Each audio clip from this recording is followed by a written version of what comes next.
And now I'm joined by Lord Goldie, Yes, sir. the other half of the Healerz. Yes, sir. Thank you for being here. Thanks for having us. I mean, it's your show. I'm just living it. But, well, thanks for stepping in yeah, as absolutely. host. Yeah. Somebody had to ask the questions today. Yeah, man. You know, shout out to Dallas. He started the trend last interview, and so we was like, okay, well, you know, people don't know us yet, so Let's get to know you. Yeah, let's start this layer, peel it back a little bit. Let's peel it all the way back, all right. Shall we? Mm-hmm. Tell me about childhood and what conversations within your environments took place about healing, or were there any?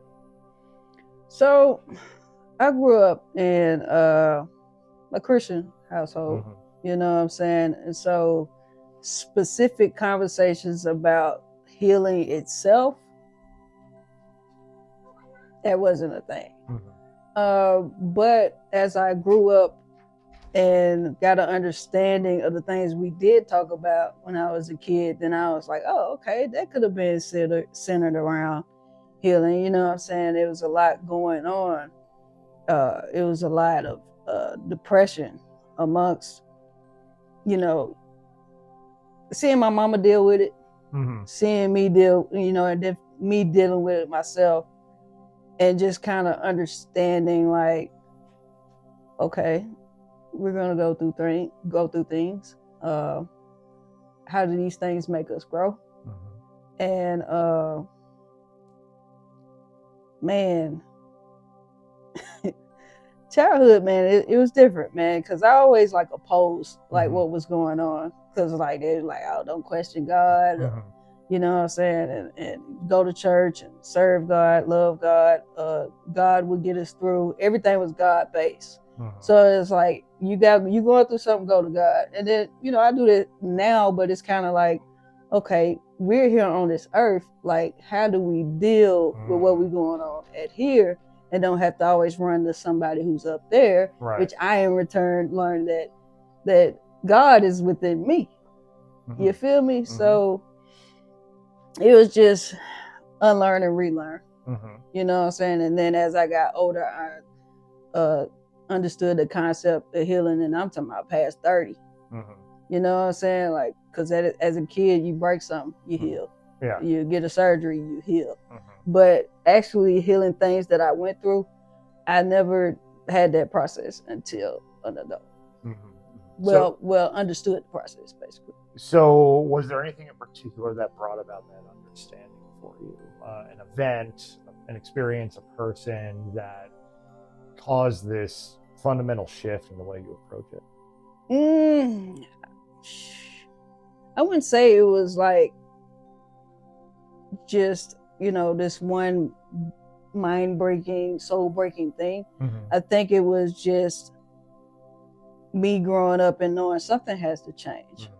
Okay, why am I going through these certain patterns, and why am I not taking a look at them, and why it's not helping me grow? You know what I'm saying? So I say the pivotal moment was 2020. You know what I'm saying? When everybody's stuck in the house. You know what I'm saying? I'm still trying to figure out my life, lost some income. You know what I'm saying? I'm staying with my mom. I'm broke. I'm grown. You know what I'm saying? So it's a lot of things going on that's kind of stacked against me, that I'm just kind of like, bro, how do I get myself out of this situation? How do I grow?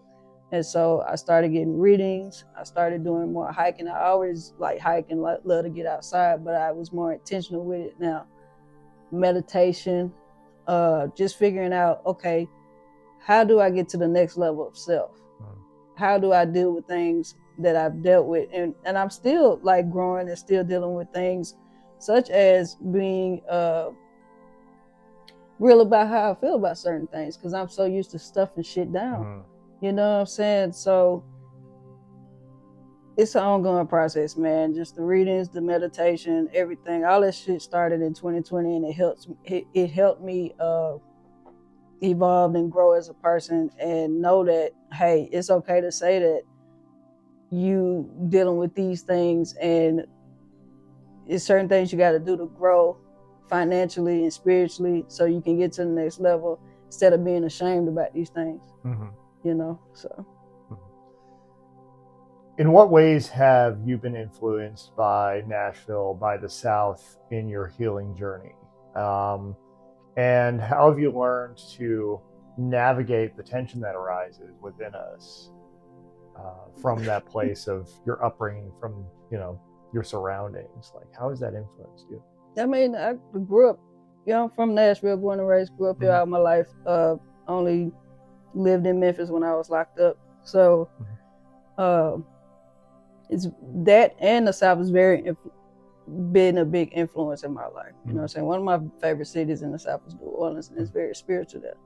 So being around Nashville and dealing with the country music hold that it had on the music scene, it's been a lot of turmoil and stress and feeling like we ain't enough to, and it's just one aspect of it, just pushing through and trying to let our voices be heard as an R&B singer, as a hip hop artist. You know what I'm saying? Pop made its way through, and some R&B too, you know what I'm saying? But that shit just kind of made a lot of people with good talent just give up because of the stronghold that country music has here.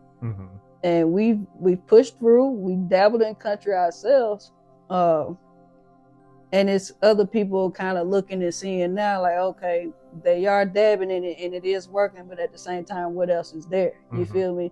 So Nashville, man, we still got a long way to go. And that's on everything, because we can talk about evolving the hemp industry when it comes to that.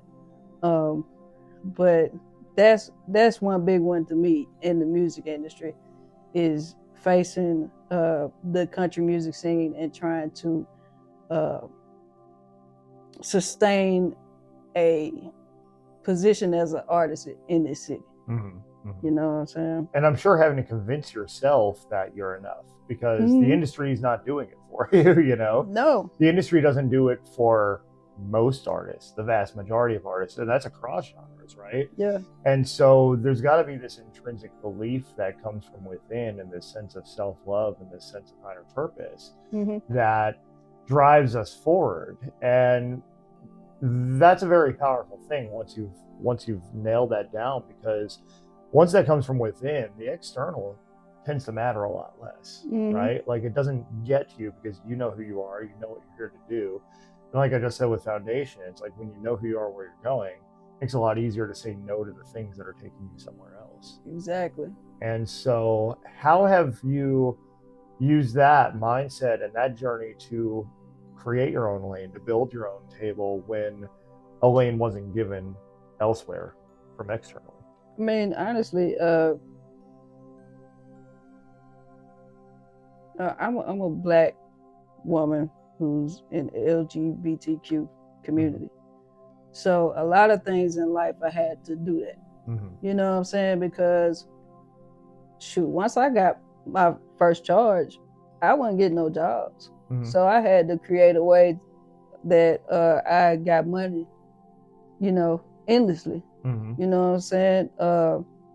So me learning that in the streets helped me take it to the music industry and be like, oh, okay, I'm used to the door being shut on me.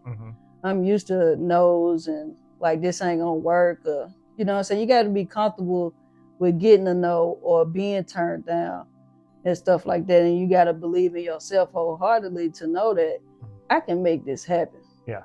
It's just gonna take a lot of blood, sweat, tears, pain, everything. You know what I'm saying? Right. And it hurts to really think back on some of the things I went through, the positions that I put myself in, you know what I'm saying? The people that I've hurt to get there, the people that hurt me to get there, you know what I'm saying? It's just like, bro, it's a journey, but I just keep pushing because I know I got a mission and I know it's something better for me. And so I go at this thing endlessly with all intentions. And so how does that relationship with pain and the resilience you found from it show up in the music? I mean, there's a line in Abundant, you know, where you pretty much say what you just said, right? Apologize to the people I heard when I was hurt. I was healing it. Yeah, healing it. I'm sorry. No. You good. You good. Why did I think I was abundant? I should know this. I've listened to the record like 8 million times. It's all right. It's okay. It's okay. Anyway, so it's on the record, Heal Talk out now. And, there is that like self-reflection, of our own pain that also recognizes, our role in creating that pain, not just for others, but for ourselves. So how has that shown up more in your music as time goes on? Man, my music is always a reflection of where I'm at that time. You know what I'm saying? So since I've been on this healing journey, then, that's why I've been there with my music. It's therapeutic to me. It's my journal. I grew up not really talking to people, you know what I'm saying, unless I was really comfortable with you. And that has in turn like affect my relationships and stuff like that, because people feel like, oh man, you grown, man, you need to. But it's so like deeply rooted in my childhood of things I went through that all I can do is turn to the pen and paper, put my pain down like that. You know what I'm saying? Well, shit, ain't nobody gonna listen to me.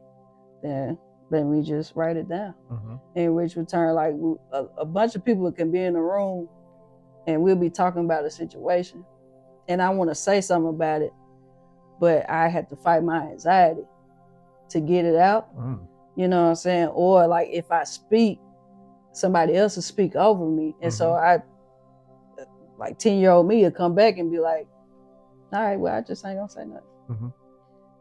So and shout out to therapy, because I'm getting better and better at it, you know what I'm saying? Just trying to be, just trying to communicate like how I feel, my feelings and stuff like that. It's a part of the little girl in me wanting to feel safe again. Yeah. And I feel like a lot of people like who might meet you now might not realize that you've struggled with that, with speaking up, because you do speak up and you do have strong boundaries and you do make your expectations very clear to the people you work with and to the people in your life. What has the journey been like getting there? In more recent years, like how have you leaned into that and become more comfortable with it? What would you offer as advice to somebody who wants to step more into their authentic truth in that way? To me, it's not ever really, I haven't got to the point where it's really comfortable consistently.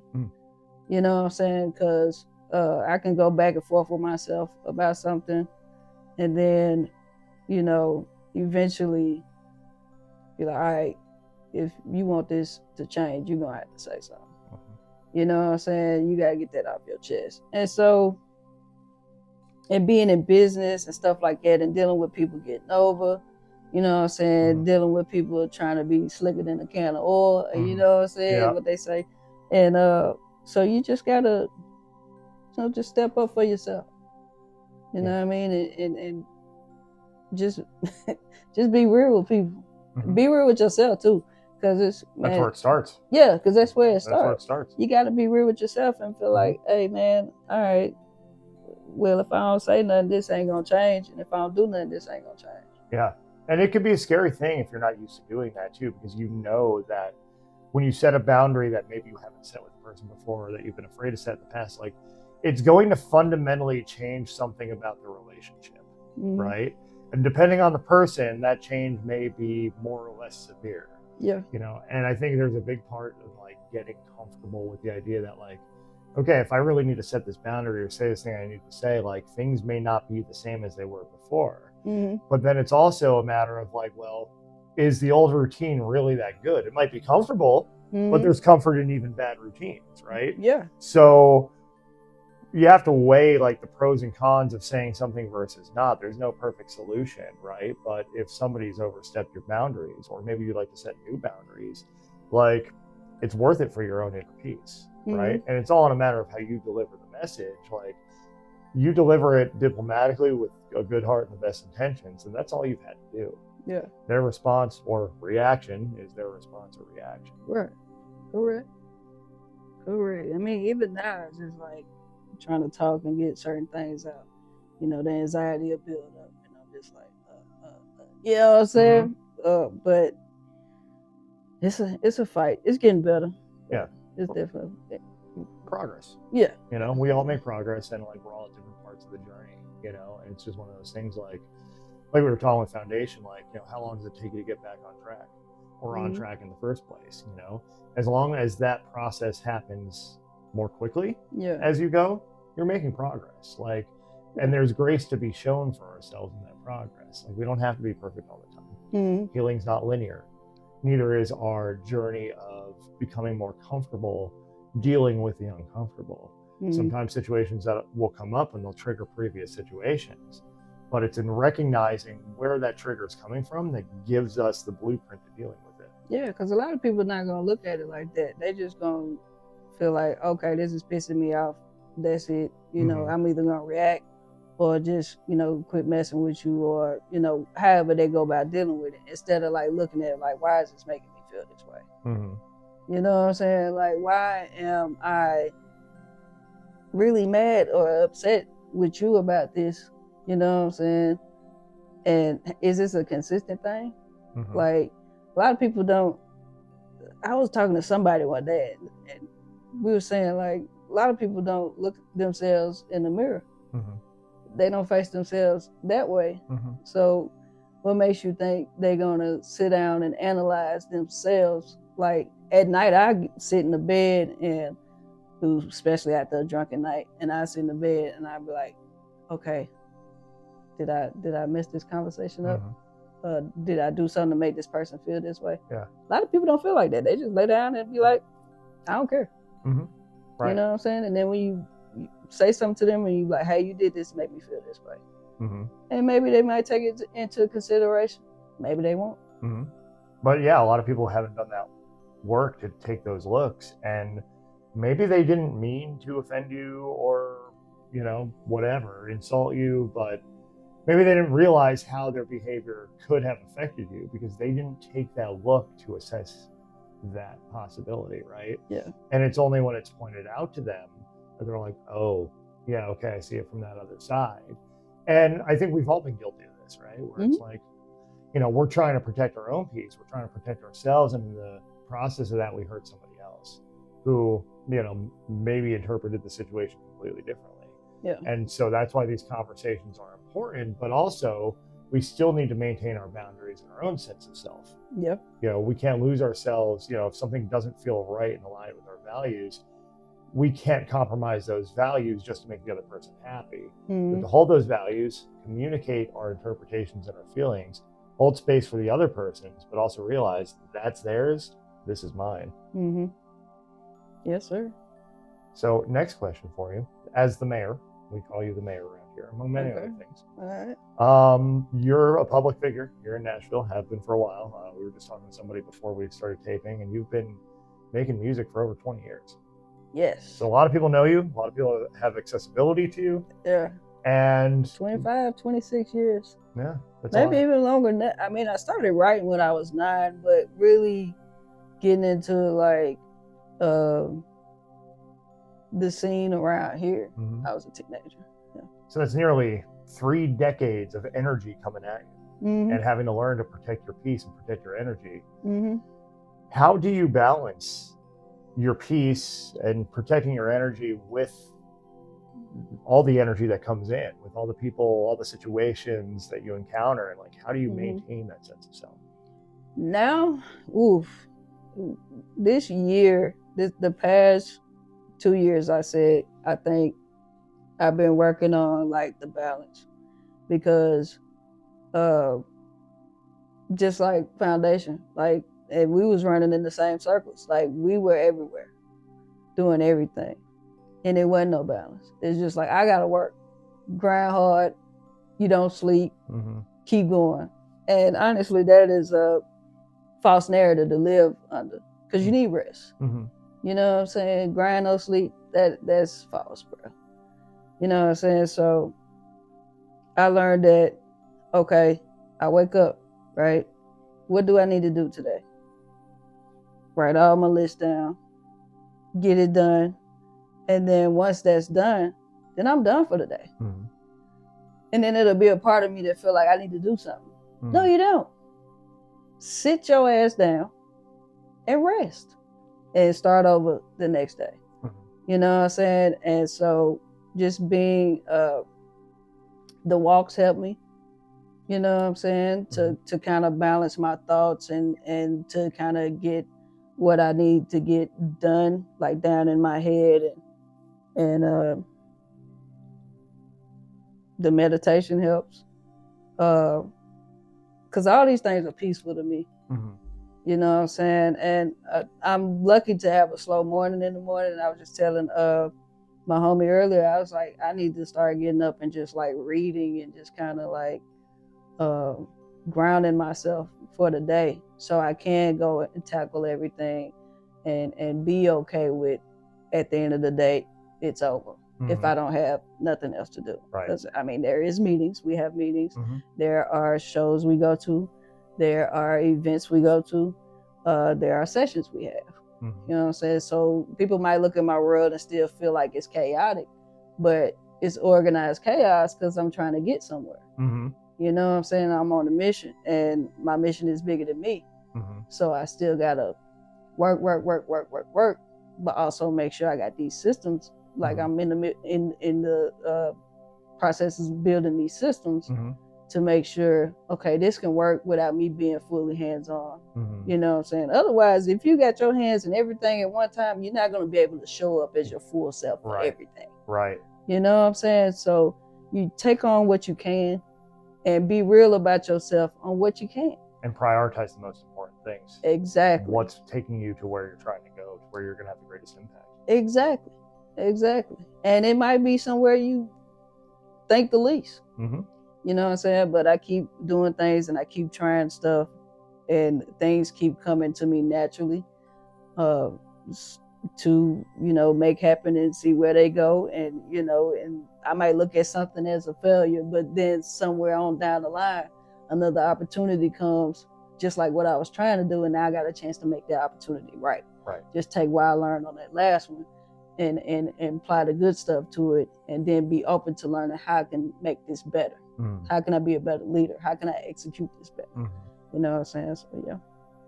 2 more questions, because I know we're probably coming up on time here. So the first question I want to ask you is, who has the most instrumental person been to your healing journey? Could be somebody in your personal life, somebody you've met in business. Foundation was himself. I mean, that's the same as me. I mean, who's going to tell you? Who's sitting there waiting on somebody to tell them, hey, you got to change this. Hey, you got to do this. I mean, people that love and care about you, if they see you making mistakes or if they see you wanting to get better in a certain situation, they might tell you, hey, you might want to tighten up. But you've got to do the work. Yeah, you got to do the work. I can show you the door. You have to walk. Hey, I always tell people all the time, you can bring a horse to a fountain, but you can't make them drink the water. You know what I'm saying? So it's definitely me. It's always me.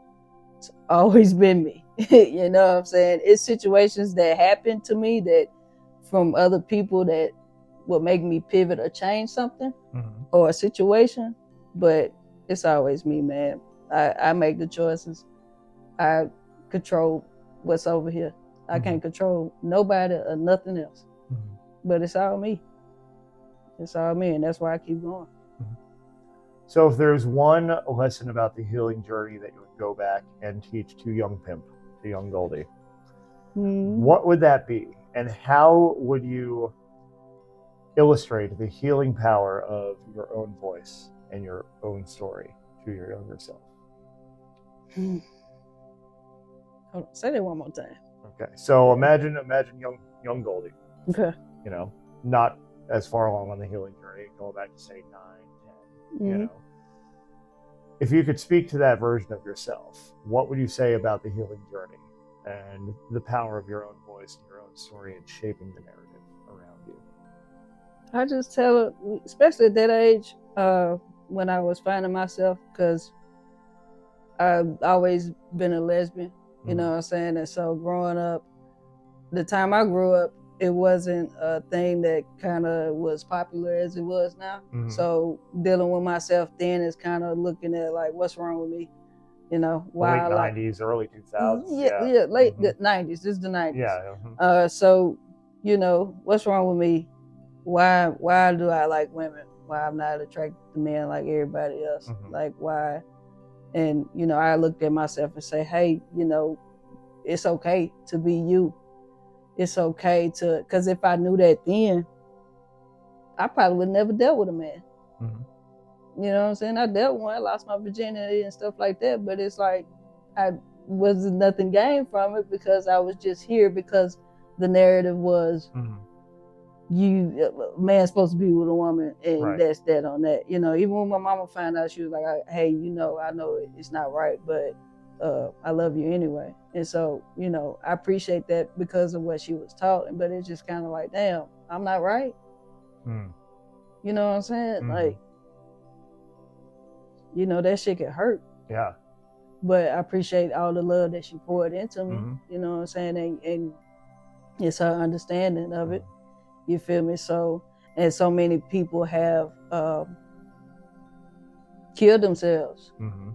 You know what I'm saying? Because they felt like, oh, people making fun of me. Mm-hmm. I'm not supposed to be this person. Oh, I'm going to hell. Because that fear of hell, for like ever, was plaguing like people who came up like me, like Christians. You know what I'm saying? Like building that fear that you're not supposed to do this, you're not supposed to do that. Well, damn, what am I supposed to do?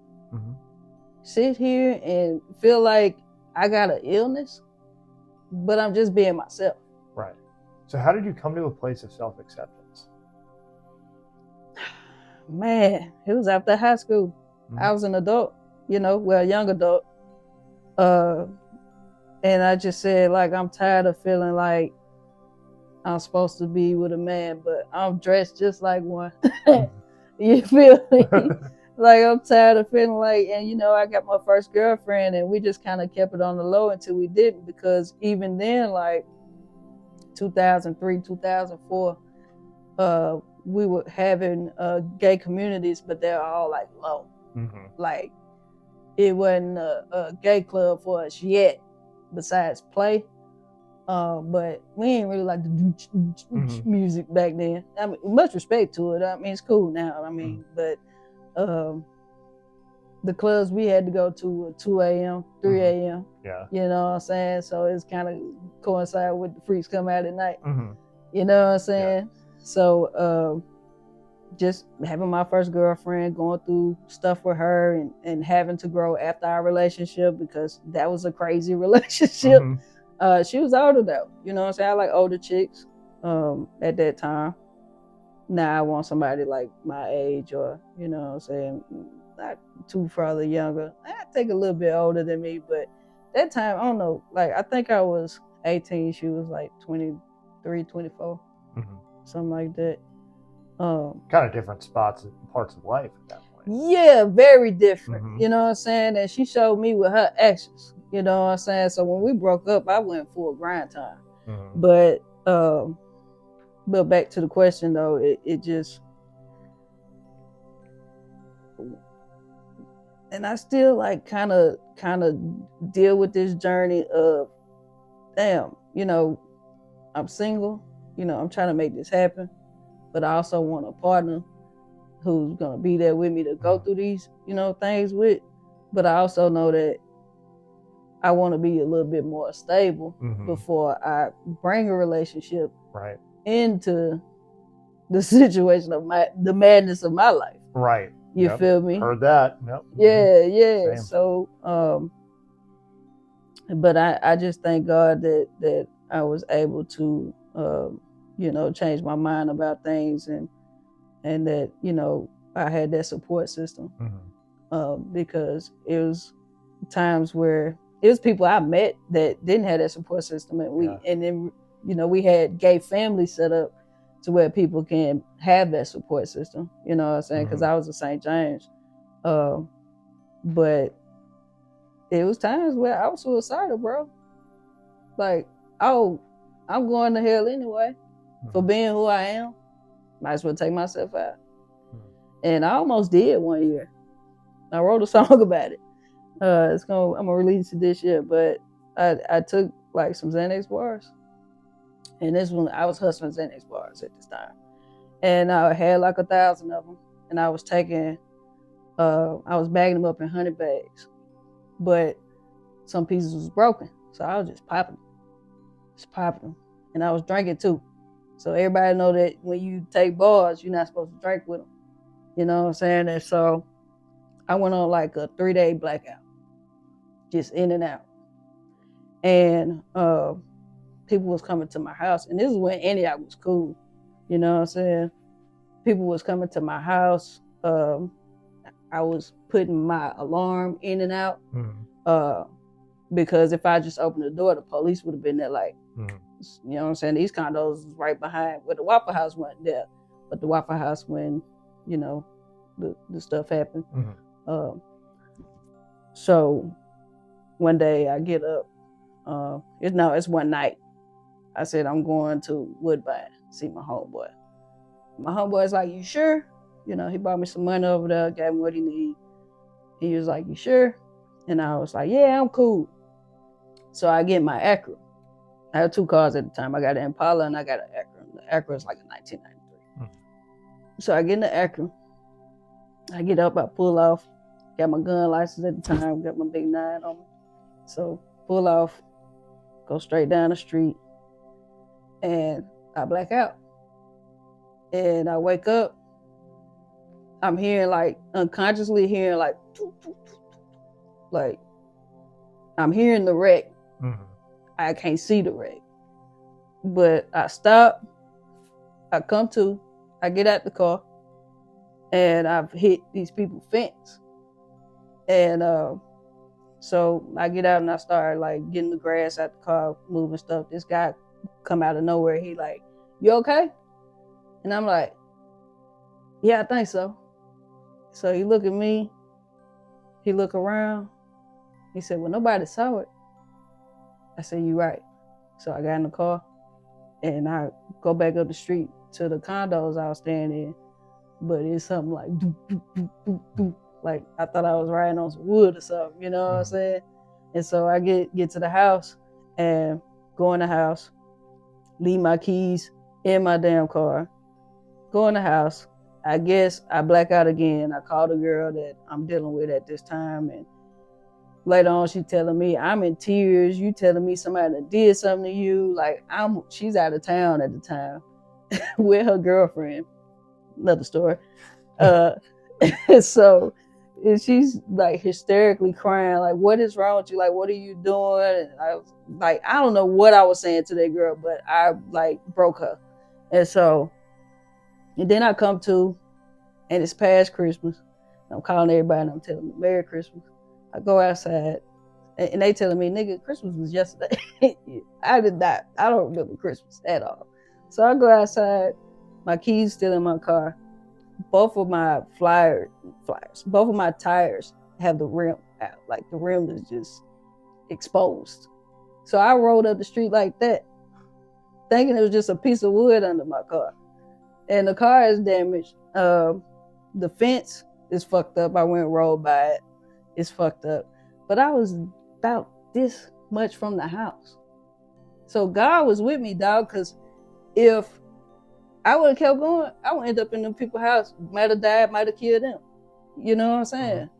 But that man came out of nowhere. I would say that man an angel or something, because he came out of nowhere. It's like, it was a black man, like younger black dude. He was like, "Man, you all right?" "Yeah." He's like, "Ain't nobody see it." And I drove on home, and you know, to this day, I don't know if them people still stay right there, but I owe them an apology. You know what I'm saying? Because like, I don't know, I just felt like I was ready to go. And it's like, all right, well, you finna go back and forth, in and out, and see what's gonna happen to you. And you know, after I did that, and I was just like, I think it was one more time that I took some Xanax again, and then me and my homeboy, I gave him one. We drank a whole bottle of rosé, and we blacked out again. And I woke up right before he hit an 18-wheeler. And I'm talking about hit the tires. We ain't even damaged the 18-wheeler. You feel me? Just the tires. And I had to call the chick I was messing with again. I was like, "Hey, can you come get me?" You know what I'm saying? Because just to think, I came to right before he hit it. And when I came to, I told him, and he came to, and he, you know, stopped the car, but it still hit it. You know what I'm saying? So that's something I walked away with. I might have fucked up my back in the process, but yeah, man. And then like a month after that, I got locked up. So the penitentiary saved my life. Well, we're all glad you're still here. I'm glad I'm still here, bro. You know what I'm saying? You know, and those thoughts have lessened. You know what I'm saying? Not to say I don't still go through a struggle every now and then of who I am, but or not wanting to be here, but I've definitely got to a place where I'm at peace with myself. And that's a beautiful place to be. Yes, sir. Lord Goldie, one half of the Healerz.